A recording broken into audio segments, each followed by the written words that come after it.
What is up, my friends? Welcome back to another episode. Today we're going to be unboxing this. It's a Darth Malgus 1/6 scale figure by Sideshow. It's a classic one. It's time for a nerdgasm.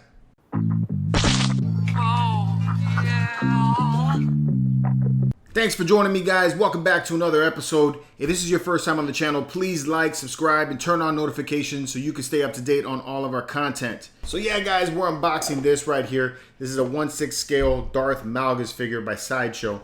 This I'm calling a classic figure. It's been out for a while. It's a character I've always wanted to get. I'm a big fan of the Old Republic video game. I played it for close to 2 years.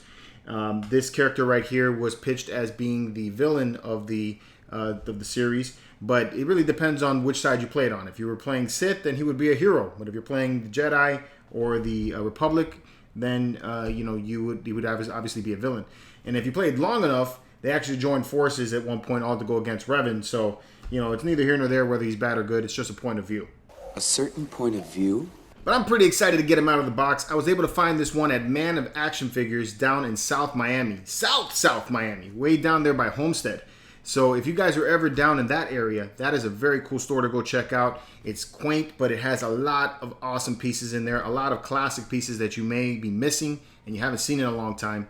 Definitely check out Man of Action Figures to find those type of things. So yeah, it's a figure that I've been wanting to get for a while. I actually wanted to get the statue, but it's a little bit out of price for me. So next best thing is a 6 scale figure of this character. Really badass looking Sith. Let me show you the box real quick.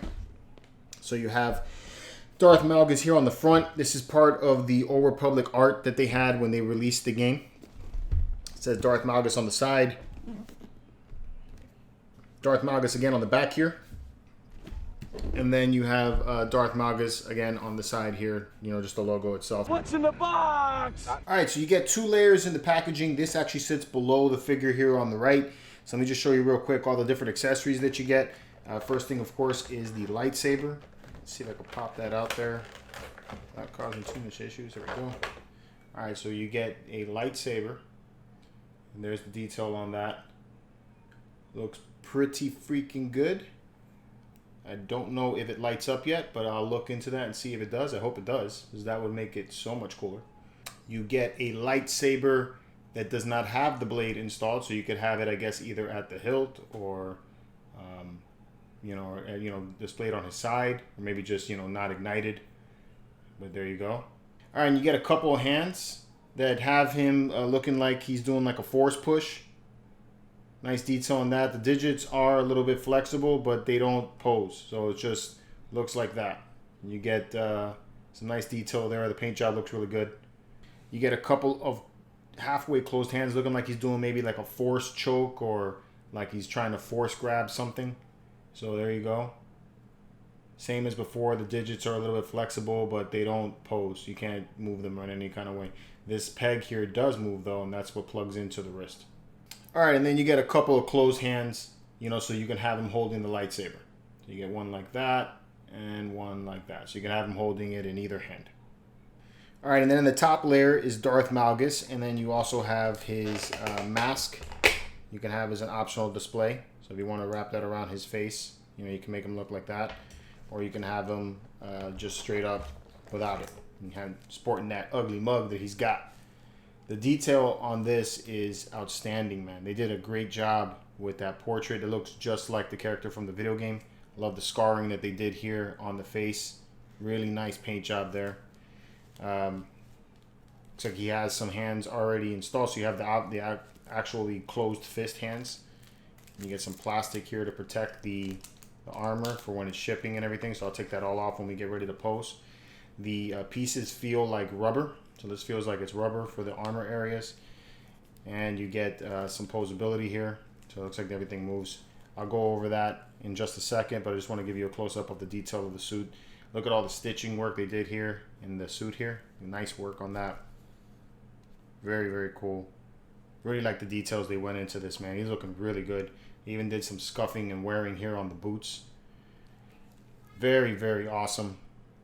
Yeah, man, I'm digging this. Really cool. And then the cloak that goes over the top. And there's like a wire here in the cloak. So it looks like I'll be able to give it some posability here with the cloak. Well, that's going to be really dope. Wish the rest of the cape had that, but it doesn't. So, really neat. Let's get him posed and see what we can do with this guy. All right, there he is all out of the box. Cape is kind of cool. All right. So let's see what we could do with this guy as far as posability goes.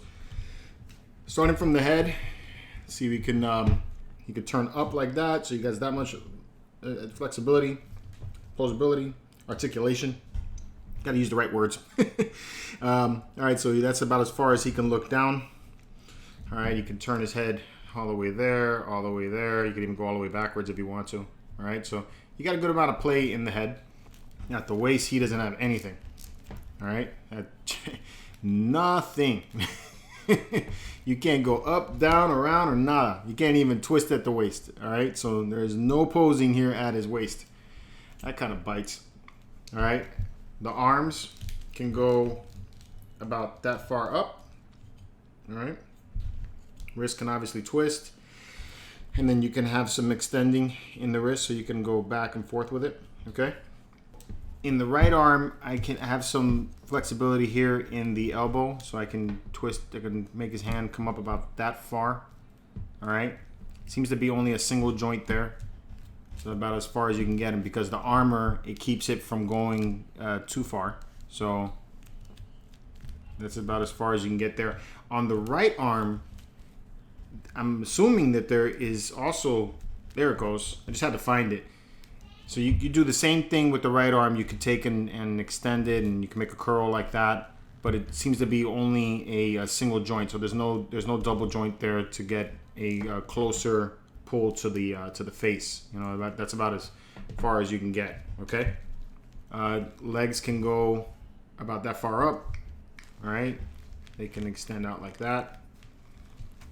Same thing here. Extend about that far up, and about that far back. You get about that much of a turn in the knee, so you can get, man, this is a little bit of a fight. So you can get about that much of a play in the knee, no more than that.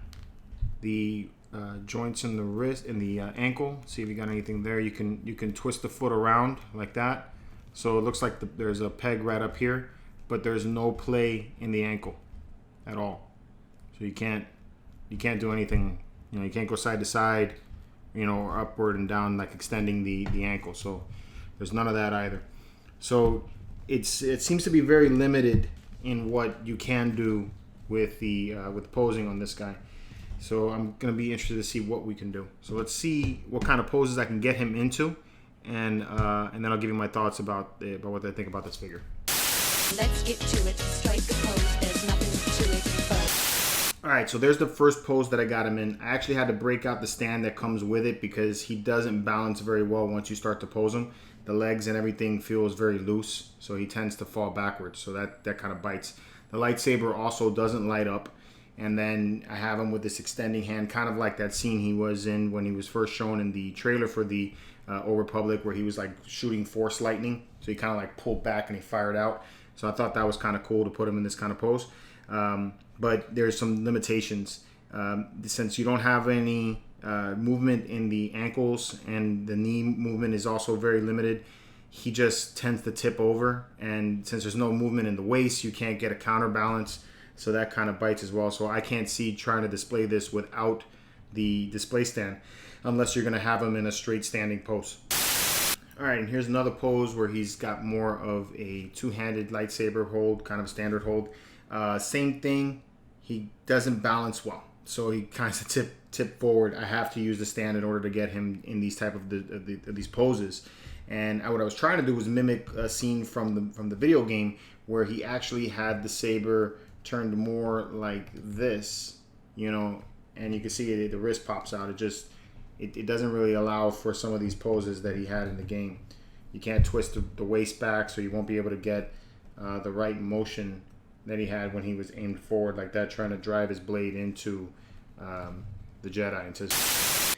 Alright, and there is probably the best pose that I put him in this entire time. So it's kind of like that scene where he's walking into the Jedi Temple in the trailer again. You know, he's fully cloaked and all that. I didn't like that they don't have a hook or anything like that for you to be able to put his lightsaber on his belt, so that kind of sucks. Again, same thing like I had the problem before. He won't stand on his own, so I have to put him on this display stand if I'm going to display him at all. I do like the posability of the cloak, though. The way that the hood is exactly. You got that wire there that you can really play with, and you can give yourself some kind of unique look to the hood. All right, and that's about it for Darth Malgus.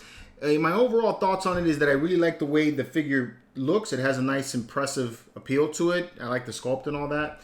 But I'm not liking that it's not that very posable. It's very difficult to pose this guy. I get it. It's a vintage piece. It's an older piece. The other thing that you want to consider too, at least on mine, is this material that they have for the suit. It tears. So mine actually tore here right around the groin area when I was messing around with the legs. So it's very delicate, I guess, for this age of a character, of a figure. I mean, so. There's that to consider. Sculpt wise and look, if once you have it in the way that you want them to display, I think it's a very impressive looking piece though overall. So I'm a little disappointed. I mean, that's what we get a figure for, is that you want to pose them and put them in a way that you can't get in a statue. So yeah, so kind of a bummer. It does make me want to get the statue more. I'll give you that, because now I definitely want to have this character, but I don't know if this is going to be the way for me. So anyway, as always, I'm interested to hear what you guys think about this guy. Let me know in the comments below. And until next time, guys, keep it marvelous.